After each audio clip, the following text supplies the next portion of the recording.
तो देखिए friends, future tense की बात करते हैं। फ्यूचर टेंस की हमें पता है कि चार प्रकार होते हैं: simple future tense, future continuous tense, future perfect tense, future perfect continue tense.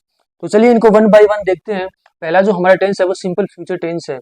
Simple future tense की जो स्ट्रक्चर होती है वो होती है subject plus shall will plus मुख्य वर्ब की फर्स्ट फॉर्म प्लस ऑब्जेक्ट। तो सिंपल फ्यूचर टेंस होता है, उसकी स्ट्रक्चर ये होती है सब्जेक्ट प्लस शैल या विल प्लस मुख्य वर्ब की फर्स्ट फॉर्म प्लस ऑब्जेक्ट। उसे देखते हैं। जो कार्य भविष्य में होगा वह सिंपल फ्यूचर टेंस में आता है। यानी जो भी कार्य भविष्य में होगा वो सिंपल फ्यूचर टेंस के अंदर आता है। जैसे आई शैल मीट यू, मैं आपसे मिलूंगा। तो भविष्य की बात कर रहा है वो, यानी भविष्य में मैं आपसे मिलूंगा means I shall meet you, मैं आपसे मिलूंगा। तो जब भी कोई फ्यूचर की बात होगी तो उसके लिए हम सिंपल फ्यूचर टेंस का प्रयोग करेंगे। देखिए, जो कार्य भविष्य के लिए प्लान हो वह सिंपल प्रेजेंट टेंस में व्यक्त किया जाता है। देखिए, जो कार्य भविष्य के लिए प्लान हो उसके लिए हम सिंपल प्रेजेंट टेंस का यूज करेंगे, और जो कार्य भविष्य में होगा उसके लिए हम सिंपल फ्यूचर टेंस का यूज करेंगे। तो देखिए, इन दोनों में बहुत ही बारीकी का डिफरेंस है। तो उसका देखिए, the train departs at 8 PM tonight. The train departs at 8 PM tonight. Train है वो आज 8 बजे प्रस्थान करेगी। तो देखिए, प्लान है, ट्रेन 8 बजे ही प्रस्थान करेगी, तो प्लान है, इसके लिए हम क्या कर रहे हैं, न कि इसमें सिंपल फ्यूचर टेंस का प्रयोग नहीं कर रहे हैं, हम सिंपल प्रेजेंट टेंस का ही क्या कर रहे हैं, इसमें यूज कर रहे हैं। तो इसको याद रखिएगा। तो यही हो गया, जो कार्य भविष्य में होंगे उसके लिए हम सिंपल फ्यूचर टेंस का प्रयोग करते हैं, और जो कार्य भविष्य के लिए प्लान्ड होंगे उसके लिए हम सिंपल प्रेजेंट टेंस का यूज करेंगे। तो देखिए फ्रेंड्स, अगला जो हमारा टेंस है वो फ्यूचर कंटिन्यूस टेंस है। तो फ्यूचर कंटिन्यूस टेंस की जो स्ट्रक्चर होती है वो होती है subject plus shall will plus be plus मुख्य वर्ब की फर्स्ट फॉर्म प्लस ऑब्जेक्ट। तो देखिए, फ्यूचर कंटिन्यू टेंस का प्रयोग फ्यूचर में कुछ समय तक जारी रहने वाले कार्यों के लिए होता है। यानी जो फ्यूचर कंटिन्यू टेंस होता है उसका प्रयोग हम जब करते हैं जब कोई कार्य फ्यूचर में कुछ समय तक जारी रहेगा। जैसे he will be playing cricket tomorrow morning, यानी वह कल मॉर्निंग तक क्या करता रहेगा, क्रिकेट खेलता रहेगा। यानी कल मॉर्निंग तक वह खेलता रहेगा, मतलब मॉर्निंग तक कार्य क्या रहेगा, जारी रहेगा। तो जो कार्य फ्यूचर में एक निश्चित समय तक जारी रहता है उसके लिए हम फ्यूचर कंटिन्यू टेंस का प्रयोग करते हैं। देखिए, he will be playing cricket tomorrow morning, वह टुमारो मॉर्निंग तक क्रिकेट खेलता रहेगा, मतलब कार्य है वो टुमारो मॉर्निंग तक जारी रहेगा। अब देखिए, विल प्लस बी प्लस मुख्य वर्ब की फर्स्ट फॉर्म स्ट्रक्चर फॉलो हो रहा है। तो मतलब इस स्ट्रक्चर से हम समझ जाएंगे कि इसमें कौन सा टेंस है, फ्यूचर कंटिन्यू टेंस का यूज हुआ है। ये तो विल बी हो गया, शैल बी प्लस मुख्य वर्ब की फर्स्ट फॉर्म। हमें पता है कि मुख्य वर्ब की फर्स्ट फॉर्म में अगर हम आईएनजी लगा देते हैं तो वो क्या है, मुख्य वर्ब की फोर्थ फॉर्म बन जाती है।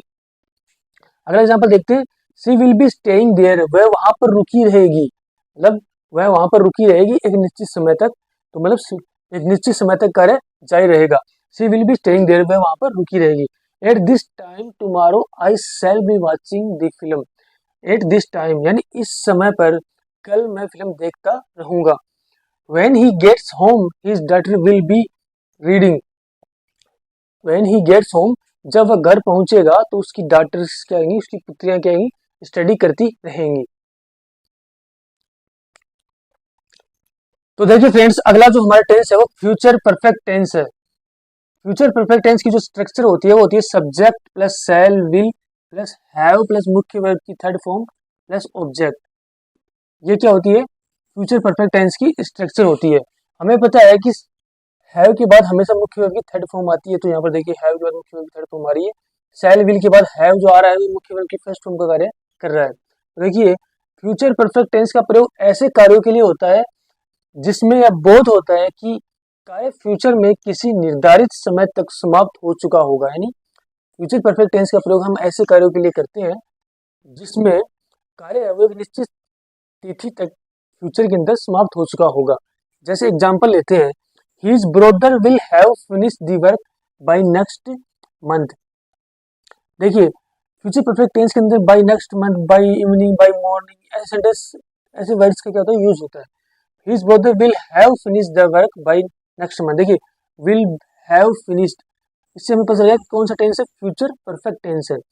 His brother will have finish the work by next month, उसका भाई है वो अगले महीने तक कार्य समाप्त कर चुका होगा। She will have come back home by evening. She will have come back home by evening, वह इवनिंग तक घर आ चुका होगा, मतलब कार्य फ्यूचर में समाप्त हो चुका होगा। अगर कार्य फ्यूचर में जारी है किसी निश्चित समय तक तो फ्यूचर कंटिन्यू टेंस का हम उसमें यूज करेंगे। अगर कार्य फ्यूचर में किसी निश्चित समय तक समाप्त हो चुका होगा तो उसके लिए हम फ्यूचर परफेक्ट टेंस का यूज करते हैं। ही will have finish his work by before Monday, वह मंडे से पहले अपना कार्य समाप्त कर चुका होगा। तो देखिए फ्रेंड्स, अगला जो हमारा टेंस है वो फ्यूचर परफेक्ट कंटिन्यूस टेंस है। इसकी जो स्ट्रक्चर होती है subject plus shall will plus have plus been plus मुख्य वर्ब की फर्स्ट फॉर्म प्लस ऑब्जेक्ट। अगर फ्यूचर परफेक्ट कंटिन्यू टेंस की बात करें तो देखिए फ्यूचर परफेक्ट कंटिन्यू टेंस का प्रयोग वैसे कार्यों के लिए को करने के लिए होता है जो फ्यूचर में किसी निश्चित समय तक जारी रहेंगे।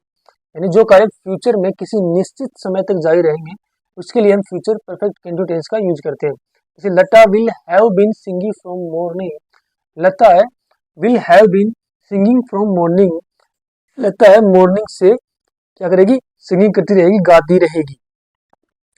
The farmers will have been working in the field, farmers है वो खेत में काम करते रहेंगे।